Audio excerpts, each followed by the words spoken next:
स्वाध्याय इयत्ता 7वी विषय नागरिकशास्त्र धडा 3 संविधानाची वैशिष्ट्ये. स्वाध्याय प्रश्न पहिला. संघराज्य शासन पद्धतीनुसार अधिकारांची विभागणी कशा प्रकारे केली आहे याची सूची खालील तक्त्यात तयार करा. 1. संघराज्यशासन. 2. राज्यशासन. 3. दोन्ही शासनाकडे असणारे विषय. 1. संघराज्यशासन. 1. संरक्षण. 2. परराष्ट्र व्यवहार. 3. युद्ध व शांतता. 4. चलन पद्धती. 5. आंतरराष्ट्रीय व्यापार. 6. रेल्वे वाहतूक. 7. टपाल व्यवस्था आणि 8. आंतरराष्ट्रीय वाहतूक. राज्यशासनामध्ये 1. शेती. 2. कायदा व सुव्यवस्था. 3. स्थानिक शासन. 4. आरोग्य. 5. तुरुंग प्रशासन आणि 6. राज्यांतर्गत वाहतूक. दोन्ही शासनाकडे असणारे विषय. 1. रोजगार. 2. पर्यावरण. 3. आर्थिक व सामाजिक नियोजन. 4. व्यक्तिगत कायदा आणि 5. शिक्षण. प्रश्न दुसरा. योग्य शब्द लिहा. प्रश्न पहिला. संपूर्ण देशाचा राज्यकारभार करणारी यंत्रणा. उत्तर. संघ शासन किंवा केंद्र शासन. 2. निवडणुका घेणारी यंत्रणा. उत्तर. निवडणूक आयोग. 3. 2 सूची व्यतिरिक्त असलेली सूची. उत्तर. समवर्ती सूची. प्रश्न तिसरा. लिहिते व्हा. प्रश्न पहिला. संघराज्यात 2 स्तरावर शासन संस्था असतात. उत्तर. एखाद्या देशाचा प्रदेश खूप मोठा असेल तर एकाच ठिकाणाहून राज्यकारभार करणे खूप कठीण असते. त्यामुळे दूरवरच्या प्रदेशाकडे दुर्लक्ष होण्याची शक्यता असते. 2. देशातील सर्व नागरिकांची संख्या मोठी असेल तर सर्व जनतेला राज्यकारभारात सहभागी होण्याची संधी मिळत नाही. म्हणून संघराज्यात 2 स्तरावर शासन संस्था असतात. प्रश्न दुसरा.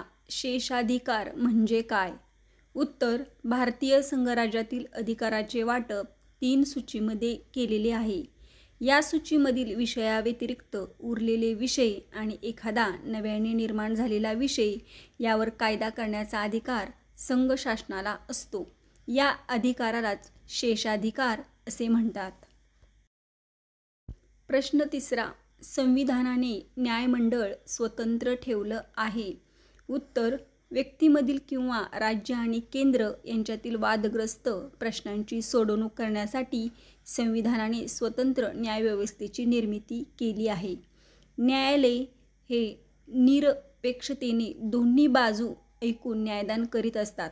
न्यायालयावर कोणताही दबाव येऊ नये म्हणून संविधानाने न्यायमंडळ स्वतंत्र ठेवलं आहे. प्रश्न चौथा. स्वतंत्र न्यायव्यवस्थेचे फायदे व तोटे या विषयावर वर्गात गटचर्चेचे आयोजन करा. उत्तर. स्वतंत्र न्यायव्यवस्थेचे फायदे. 1. न्याय निरपक्षतेने मिळतो. 2. कोणताही दबाव न येता न्यायदान होते. 3. न्यायाधीशांना सहजपणे पदावरून दूर करता येत नाही. आणि 4. न्यायाधीशाची नेमणूक राष्ट्रपतीकडून होते. स्वतंत्र न्यायव्यवस्थेचे तोटे. न्यायालयावर शासनाचा दबाव येण्याची शक्यता असते. 2. न्यायदान करताना कायदे येतात. 3. सरकारी खटल्यावर पक्षपात होण्याचा संभव असतो. प्रश्न 5वा. इलेक्ट्रॉनिक मतदान यंत्र EVM वापरल्यामुळे कोणते फायदे होतात याची माहिती मिळवा. उत्तर. इलेक्ट्रॉनिक मतदान यंत्र वापरल्यामुळे पुढील फायदे होतात असे मला वाटते. 1. मतपत्रिका मोठ्या प्रमाणात छापण्याचा खर्च वाचतो. 2. कागदाची मोठ्या प्रमाणात बचत होते. 3. कागद झाडापासून तयार होतो त्यामुळे वृक्षतोड थांबवून पर्यावरणाचे रक्षण होते. 4. मतदान यंत्रामुळे मतमोजणी लवकर होऊन निकाल लवकर लागतो आणि त्यामुळे सर्व यंत्रणांचा वेळ वाचतो. 5. छापील मतपत्रिकेत अनेकदा शिक्का मारताना वर खाली असा प्रकार होत असे. मतदान यंत्रात असा प्रकार होत नाही. आणि 6. इलेक्ट्रॉनिक मतदान यंत्रामुळे मतदानात कोणताही घोळ होण्याची शक्यता फारच कमी असते.